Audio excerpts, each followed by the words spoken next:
મેલડી જાગે કેમાંથી? આપણા ભુવા બાપા બેઠા છે. આ દેહમાંથી ઈ ભુવાને થાપવો હોય તો શેને થપાય? વચનથી. કે હાલ મારી હિરિયાની મેલડી આજ બાપ એક વસન દે એટલે ભુવો બની જાય. પણ આખી રાત વધાવા આવે તો એકી બેકી આખી રાત મથવાન રહી ઈ વચનને જો ઓળખી જાવ તો બાપુ તમારા આ બધાય ફેરા મટી જાય. એટલે ને ગંગા સતીન પાનબાઈ કહે છે કે વચને થાપન ને વચને ઉથાપન પાનબાઈ વચને મંડાઈ જાય પ્રભુના પાઠ. આ વચનથી રામાપીરનો પાઠ મંડાણો. ઈ હવારે ઊભો જો પાઠ હકેલ હોય છે તો વચન લેવું પડશે.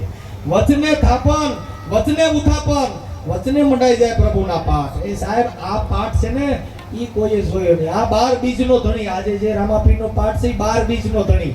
કઈ બીજ ખબર છે કોઈ? રામાપીરના ગુરુ કોણ હતા ખબર છે?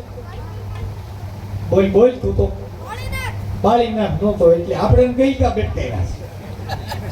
ઈ બાળીનાથ બાબો હતો ને રામદેવજી બે હજી બધો બતાવે છે.